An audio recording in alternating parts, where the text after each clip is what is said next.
Hi hello friends, welcome to happy cooking. நம்ம இப்போ தக்காளி சாதம் செய்ய போகிறோம். கடாய் வச்சுக்கலாம்.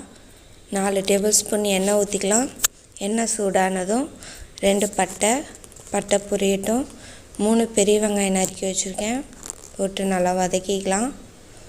நான் இப்போ 1/2 kg ரேஷியோ சொல்லிகிட்ருக்கேன். நீங்கள் எவ்வளோ போடுறீங்களோ அதுக்கு தகுந்த மாதிரி போட்டுக்கோங்க. நல்லா வதக்கிக்கலாம். ஓகே, ஓரளவு வதங்கிடுச்சு. இப்போ கருவேப்பிலை போட்டுக்கலாம். 3 வரமிளகா போட்டு நல்லா வதக்கிக்கலாம்.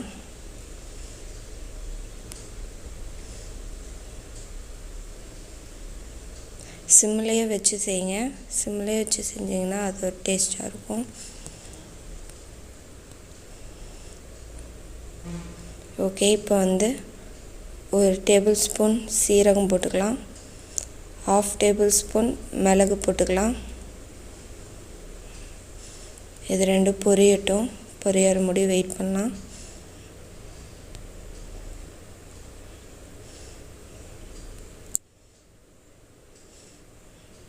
ஓகே, இது பொரிஞ்சிருச்சு. 5 பெரிய தக்காளி எடுத்து நறுக்கி வச்சுருக்கேன், அதை போட்டுக்கலாம். நல்லா கிளறி விட்டுக்கலாம்.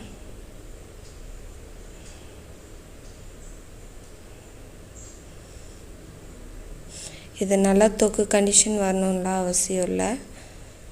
ஓரளவு வதங்கினா போதும். தேவையான அளவு உப்பு போட்டுக்கலாம். நல்லா வதக்கிக்கோங்க.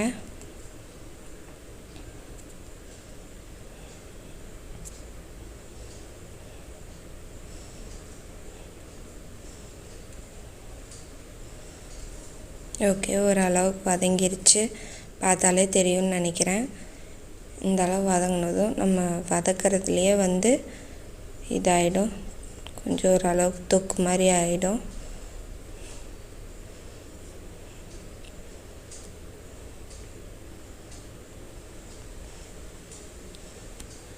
பார்த்தீங்களா,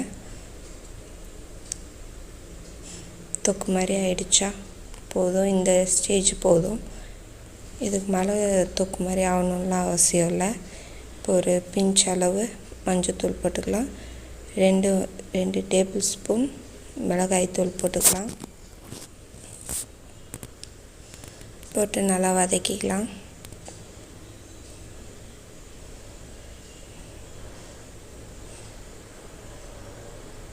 நான் எல்லாமே டேபிள் ஸ்பூனில் தான் சொல்லியிருக்கேன், டீஸ்பூனில் எதுவும் சொல்லலை.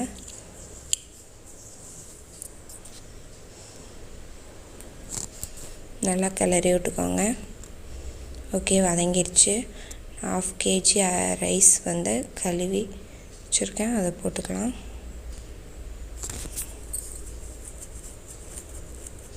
தேவையான அளவு தண்ணி ஊற்றிக்கலாம்.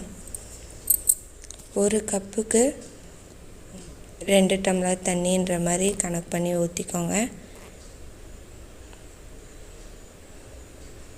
அப்போ தான் உங்களுக்கு சோறு குலையாமல் வரும்.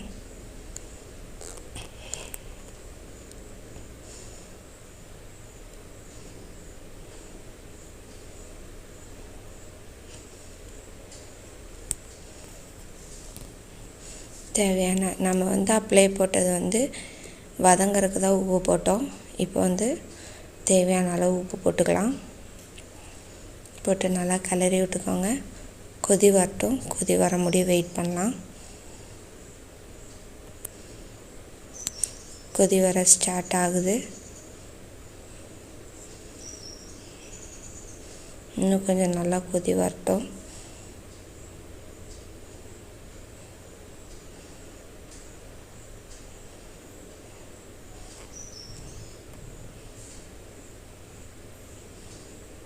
ஓகே, கொதி வர ஸ்டார்ட் ஆகிடுச்சு. நல்லா கொதி வந்துடுச்சு. இப்போ ஒரு கைப்பிடி கொத்தமல்லி போட்டுக்கலாம். இது கிளறணும்லாம் அவசியம் இல்லை. கொத்தமல்லி போட்டு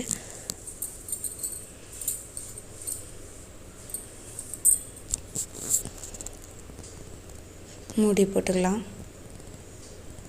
மூடி போட்டு நான் இங்கே இதில் 3 விசில் விடுறேன்.